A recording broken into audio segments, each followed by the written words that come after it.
kiai, ustadz, atau ulama, atau mubaligh sekalipun ya, yang menjadi bagian daripada kelompok-kelompok mukimat ini, rata-rata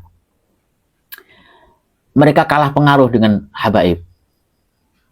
Jamaahnya kalah dengan jamaahnya para habaib. Umat ini lebih cenderung memilih bersama jamaahnya ataupun kelompoknya para habaib daripada mengikuti kajian-kajian para kiai-kiai Nusantara sendiri.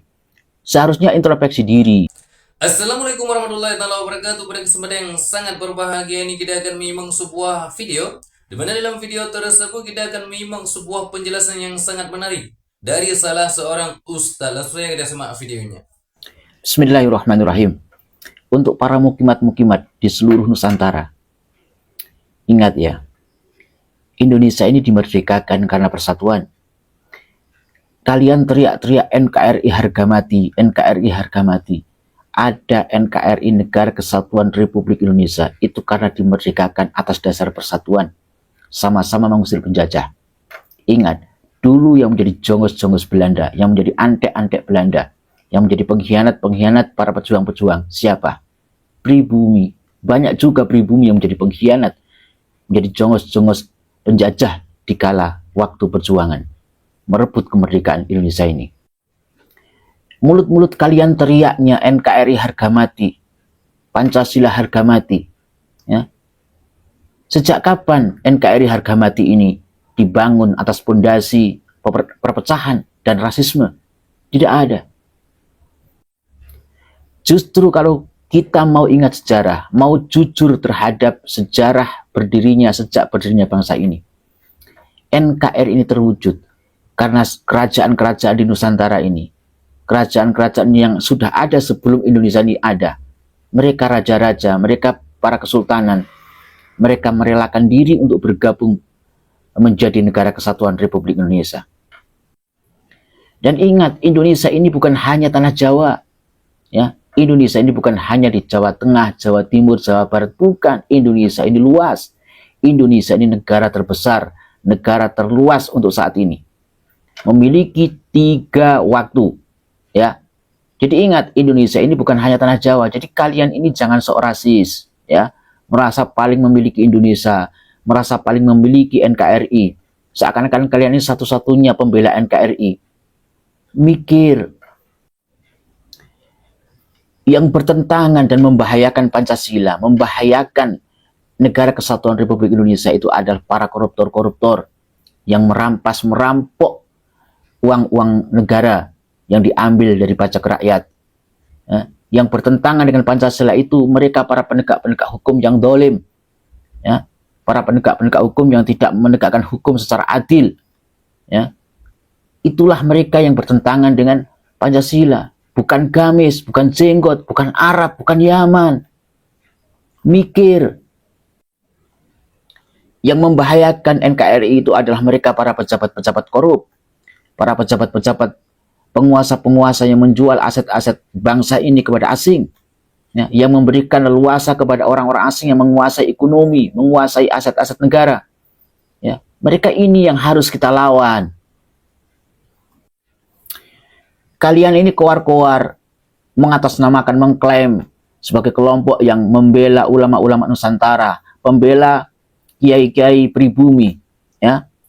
Kemudian Masaih Lirboyo, Masaih Peloso, Masaih Sarang, Masaih Sidogiri, Masaih Situbondo, Pondok Pesantren Syafi'iyah Situbondo, ya.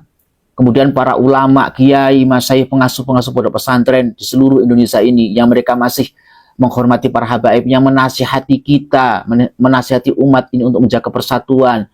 Kalian sebut sebagai jongos Ba'alawi, kalian sebut sebagai budak Yaman. Jadi sebenarnya kalian ini membela ulama Nusantara atau membela PKI.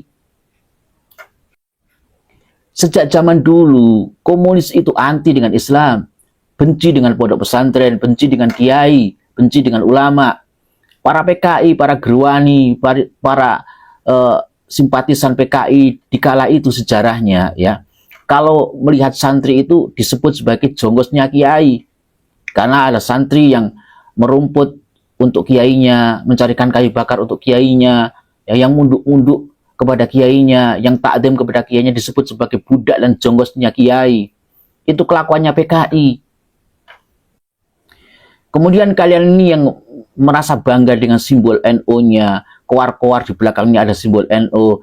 Kalian sadar tidak? Ya, pengurus PBNU kalian sebut jonggosnya Pak Alawi.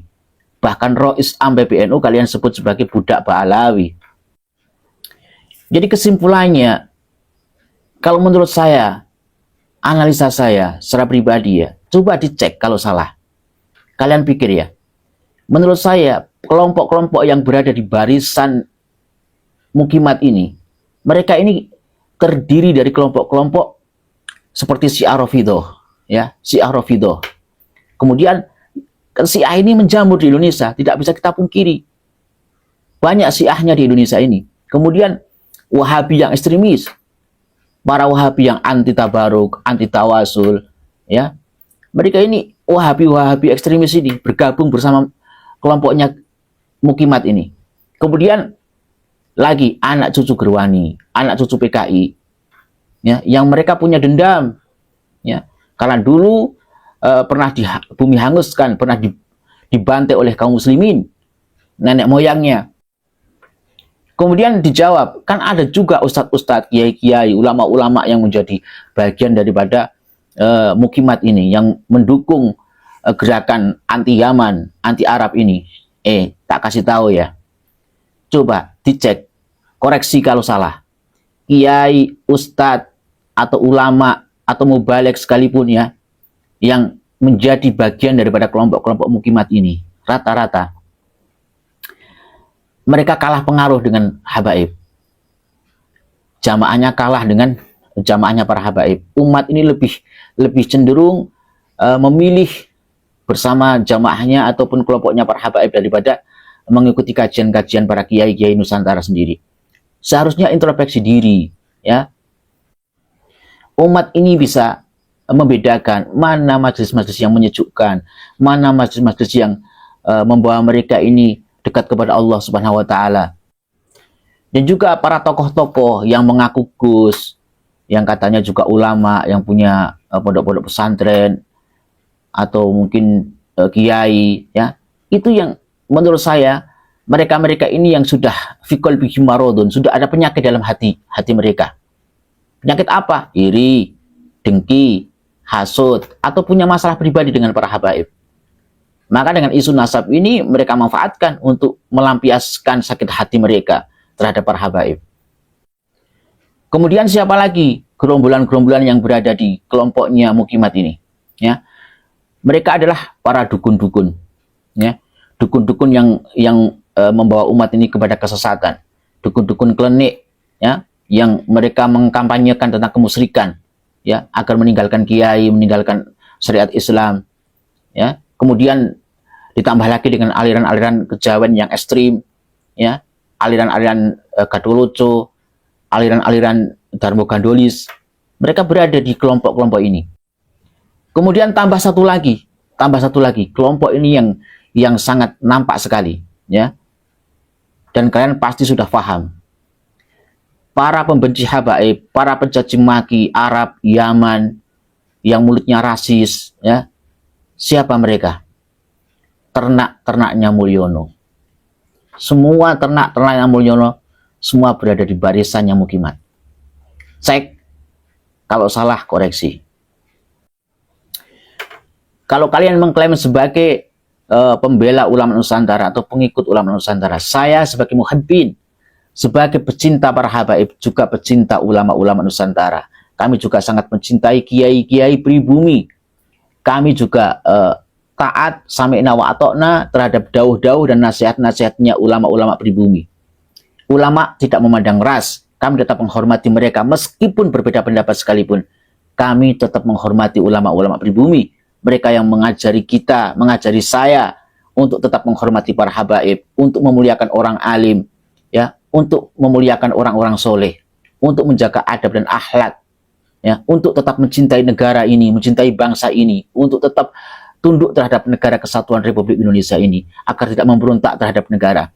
Siapa yang mendidik kami seperti itu? Ya kiai-kiai Nusantara, ya ulama-ulama pribumi. Dan selama Saya ini sejak kecil hingga sampai saat ini masih tetap terus belajar, tetap ngaji sama siapa? Sama kiai-kiai ulama-ulama yang mengajari kami untuk tidak membenci siapapun sesama kaum muslimin, apalagi para habaib, ya. Jadi kalau kalian mengklaim sebagai pembela ulama Nusantara, kami juga santrinya ulama-ulama Nusantara. Wallahu a'lam bishawab. Nah, sahabatku yang dimuliakan oleh Allah Subhanahu wa taala, mungkin cukup sekian videonya. Semoga bermanfaat dan berkah. Assalamualaikum warahmatullahi wabarakatuh.